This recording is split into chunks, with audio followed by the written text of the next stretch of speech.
राजस्थान के रीति रिवाज। राजस्थान के रीति रिवाज। हिंदू धर्म में 16 संस्कार होते हैं।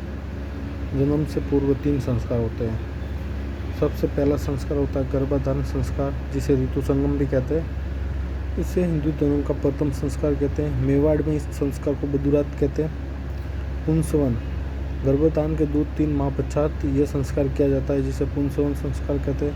सीमंतोन्नयन संस्कार, गर्भधारण के 8 माह में बच्चे की अमांगलिक घटनाओं को बचाने के लिए संस्कार किया जाता है। जो अमांगलिकारी घटना होती है उनसे बचाने के लिए बच्चे को सीमंतोन्नयन संस्कार किया जाता है।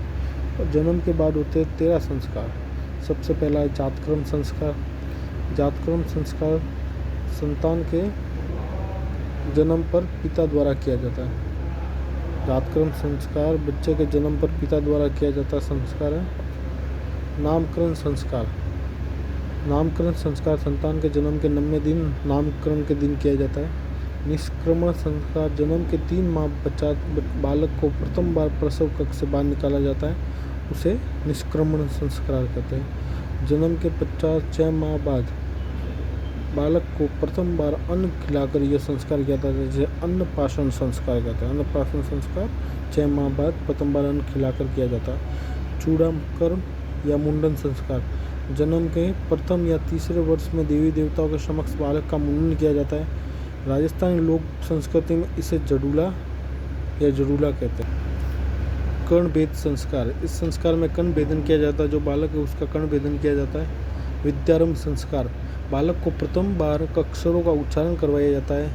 इस संस्कार के समय ओम का उच्चारण करवाया जाता है। तो बच्चे को प्रथम बार विद्यारंभ संस्कार देते उस समय हम बच्चे को ओम का उच्चारण प्रथम बार करवाते हैं। सबसे मेन और इम्पोर्टेंट उपनयन संस्कार, जनेऊ संस्कार या योगी पवित्र संस्कार, तीनों एक ही नाम है। इस संस्कार में बालक को शिक्षा देने के लिए ग्रहण करने के लिए गुरु के पास भेजा जाता है। अतः बच्चे को प्रथम बार गुरु के पास भेजा जाता है, उसे उपनयन संस्कार, जनेऊ संस्कार या योगी पवित्र संस्कार कहते हैं। इस संस्कार के समय गायत्री मंत्र का उच्चारण करवाया जाता है। जनेऊ संस्कार श्रावण पूर्णिमा के दिन किया जाता है। जनेऊ संस्कार कब किया जाता है? श्रावण पूर्णिमा के दिन। वेदारंभ संस्कार, यह संस्कार देवी वेदों की शिक्षा के समय किया जाता है। वेदारंभ संस्कार वेदों की शिक्षा के समय किया जाता है, इसलिए वेदारंभ संस्कार है।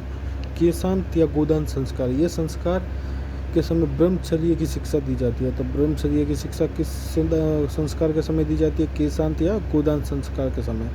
समावर्तन संस्कार, यह संस्कार बिन शिक्षा पूर्ण होने पर गुरु दक्षिणा के समय किया जाता है। तो गुरु दक्षिणा के समय दिया जाने वाला संस्कार समावर्तन संस्कार। पाणी ग्रहण संस्कार, यह संस्कार विवाह के समय किया जाने वाला संस्कार है। और अंत्येष्टि संस्कार, अंतिम संस्कार मतलब मृत्यु पर किया जाने वाला संस्कार अंतिम संस्कार। अतः ये हिंदू धर्म के 16 संस्कार हैं जो मैंने आपको बताए। हिंदू रीति रिवाज के 16 संस्कार अपने पढ़ चुके हैं, जो जन्म से पूर्व 3 होते हैं और जन्म के बाद 13 संस्कार होते हैं। गर्भाधान संस्कार, ऋतु संगम, पुंसवन, सीमंतोन्नयन, जातकर्म संस्कार, नामकरण संस्कार, निष्क्रमण संस्कार, अन्नप्राशन संस्कार, चूड़ाकर्म या मुंडन संस्कार, कर्णभेद संस्कार, विद्यारंभ संस्कार, उपनयन संस्कार, जनेऊ संस्कार और पवित्र संस्कार, ये तीनों एक ही और इम्पोर्टेंट है। वेदारंभ संस्कार, केशांत या गोदान संस्कार, समावर्तन संस्कार, पाणी ग्रहण संस्कार और अंत्येष्टि संस्कार, ये हिंदू धर्म के 16 संस्कार पूरे हो चुके हैं।